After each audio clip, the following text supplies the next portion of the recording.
একটি রাত যেখানে চাঁদ নেই, তারা নেই, আছে শুধু বোমার আওয়াজ, ধোঁয়া, ধ্বংস আর আর্তনাদ। চারপাশে শিশুদের কান্না, মায়ের হাহাকার, ধ্বংসপ্রাপ্ত ঘরবাড়ি আর দিগন্তজোড়া মৃত্যু। এই কি মানব সভ্যতা? এটাই কি জাতিসংঘের চোখে শান্তি? গাজার বর্তমান বাস্তবতা এতটাই বিভীষিকাময় যে তা পৃথিবীর সবচেয়ে বড় মানবিক বিপর্যয় হিসেবে বিবেচিত হচ্ছে। কিন্তু কিভাবে শুরু হলো এই দুঃখের ইতিহাস? কেন আজ ফিলিস্তিন রক্তাক্ত? আর আমাদেরই বা করণীয় কি? চলুন সময়কে একটু পেছনে নিয়ে গিয়ে শুরু করি ইতিহাসের পাতা থেকে। ফিলিস্তিনের ভূমি শুধু ভূগোল নয়, এটি ইতিহাস এবং পবিত্রতার প্রতীক। এটি নবী রাসূলদের পদধূলি ধন্য একটি ভূমি, যেখানে মসজিদুল আকসা অবস্থিত, ইসলামের তৃতীয় পবিত্র স্থান। 1897 সালে জায়নিজম নামক একটি রাজনৈতিক মতবাদ শুরু হয়। এই মতবাদের অনুসারীরা বিশ্বাস করত ইহুদিদের জন্য একটি স্বতন্ত্র রাষ্ট্র প্রয়োজন। 1917 সালে ব্রিটিশ পররাষ্ট্রমন্ত্রী বেলফোর ডিক্লারেশনের মাধ্যমে ফিলিস্তিনে ইহুদি রাষ্ট্র গঠনের ভিত্তি তৈরি হয়। 1948 সালে জাতিসংঘের মাধ্যমে ইসরায়েল রাষ্ট্র গঠিত হয়। এ সময়ে ফিলিস্তিনিদের উচ্ছেদ শুরু হয়। লক্ষ লক্ষ মানুষকে জোরপূর্বক তাদের ঘর ছেড়ে পালাতে বাধ্য করা হয়। ইতিহাসে এটি পরিচিত নাকবা নামে, যার অর্থ বিপর্যয়। সেই উচ্ছেদ এখনও চলছে। গাজা, পশ্চিম তীর, জেরুজালেম সব জায়গাতেই ফিলিস্তিনিদের অধিকার লঙ্ঘিত হচ্ছে। 2025 সালে এসে গাজা একটি উন্মুক্ত কারাগারে পরিণত হয়েছে। প্রায় 25 লক্ষ মানুষের এই ছোট ভূখণ্ডে জীবনযাপন হয়ে দাঁড়িয়েছে এক বিভীষিকাময় যাত্রা।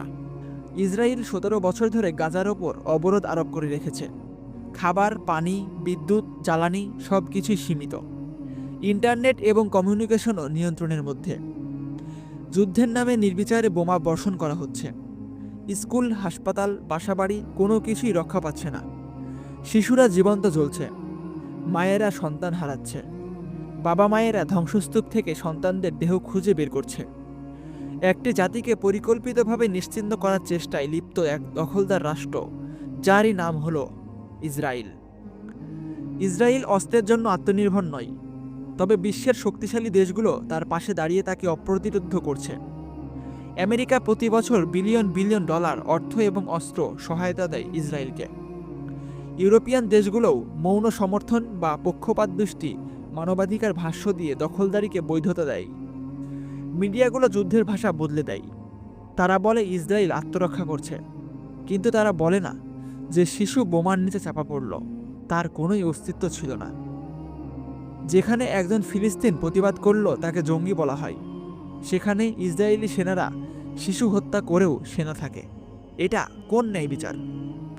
57টি মুসলিম দেশ, ট্রিলিয়ন ডলারের অর্থনীতি, লক্ষ সৈন্য, অগণিত রিসোর্স, তবুও গাজা যখন জ্বলছে আমরা নীরব দর্শক। কিছু প্রতিবাদ হচ্ছে, কিছু মানববন্ধন, কিছু ত্রাণ, কিন্তু রাজনৈতিকভাবে বা কূটনৈতিকভাবে ফিলিস্তিনকে রক্ষা করার মতো ঐক্য কোথায়?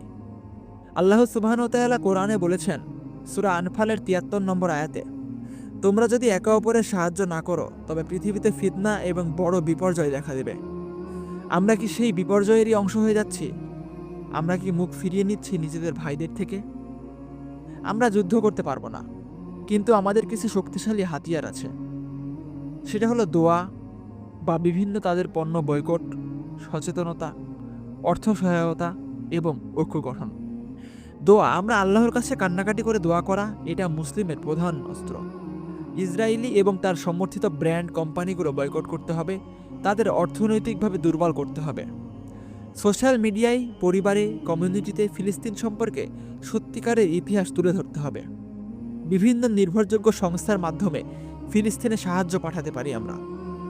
উম্মার মধ্যে ঐক্যের বার্তা ছড়াতে পারি আমরা। ইমামদের মাধ্যমে জুমার খুতবায় গাজার কথা আমরা বলতে পারি। গাজার প্রতিটি কান্না আমাদের কান্না, প্রতিটি শহীদের রক্ত আমাদের চোখে প্রশ্ন রাখে, তোমরা কোথায় ছিলে? এই ভিডিও শুধু একটি গল্প নয়, এটি একটা আহ্বান। হৃদয়ের গভীর থেকে বলি, আল্লাহ গাজার ভাই বোনদের রক্ষা করুন, শহীদদের জান্নাত দান করুন, দখলদারদের বিরুদ্ধে তার রহমতের বদলে কঠোর প্রতিশোধ বর্ষণ করুন, আর আমাদেরকে জাগ্রত করুন, নির্বাক উম্মাহ থেকে সচল উম্মার পথে নিয়ে যান। আমিন। আসসালামু আলাইকুম ওয়া রাহমাতুল্লাহি ওয়া বারাকাতুহু।